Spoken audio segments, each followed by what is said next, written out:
और अमेरिका झूठ बोल रहा है कि वो बहुत जल्दी लौट जाएगा। एक्चुअल अमेरिका ग्राउंड इन्वेजन की तैयारी कर रहा है। तो एक एक करके समझते हैं कि हार्मुज के पास इस फारस की खाड़ी में आखिर क्या चल रहा है। देखिए, अमेरिका जो है वो फारस की खाड़ी को खुलवाने के लिए और ये हार्मुज को खुलवाने के लिए अपने 5000 नौसैनिकों को, मरीन कमांडो को यहाँ भेज रहा है। तो आखिर यहाँ उतारेगा कैसे? इसके लिए उसे एक ऐसी जहाज की जरूरत है जिसे एम्फीबियस एयरक्राफ्ट कहते हैं। ये क्या करते हैं सब? ये एम्फीबियस एयरक्राफ्ट में जिसमें यूएसएस वास्प है और यूएसएस त्रिपोली है।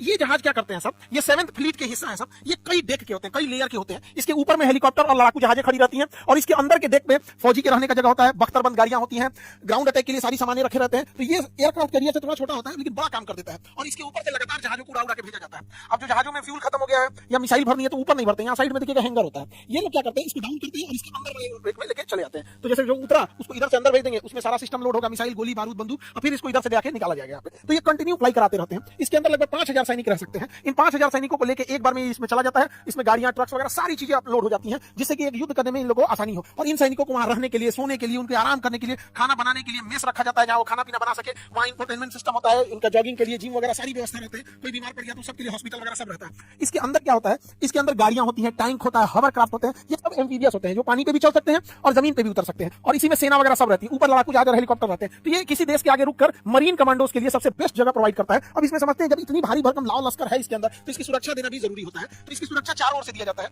जहाज के बाएं साइड को हम कहते हैं पोर्ट और दाहिने साइड को बोलते हैं स्टारबोर्ड, पीछे को बोलते हैं स्ट्रीन और सामने वाले हिस्से को बोलते हैं बो। ये लेफ्ट साइड हमेशा याद रखिएगा, लेफ्ट साइड को हम पोर्ट कहते हैं। इसको याद रखने का ट्रिक भी है, लेफ्ट में 4 अक्षर होता है और इसमें भी 4 अक्षर होता है पोर्ट में, और बाकी राइट साइड को हम लोग बोलते हैं ये बोट, ये स्टारबोर्ड, आगे बो और पीछे स्ट्रीन। इन चारों ओर से रक्षा करने के लिए इसके कई जगहों पे अलग अलग मिसाइलों की सिस्टम लगी होती है जिसे हम क्लोज इन वेपन सिस्टम कहते हैं। Close in weapon system automatic fire करता है अगर दुश्मन इसके ऊपर कोई मिसाइल दाग देता। ईरान का कहना है कि आओ हम इंतजार कर रहे हैं, हम इसी पे मिसाइल मारेंगे। ईरान क्या करेगा? पहले 200 ड्रोन भेज देगा, फिर 200 छोटी मिसाइलें भेज देगा, उसके बाद बैलिस्टिक मिसाइल भेज देगा। भैया कोई ना कोई तो लगेगा, उड़ जाएगा ये। तो इसको भी खतरा है, लेकिन ये चल चुका है ईरान की ओर वहां पर हमला करने के लिए। अपनी सुरक्षा के लिए क्लोज इन वेपन सिस्टम में क्या क्या वेपन सिस्टम रखता है तो समझिएगा।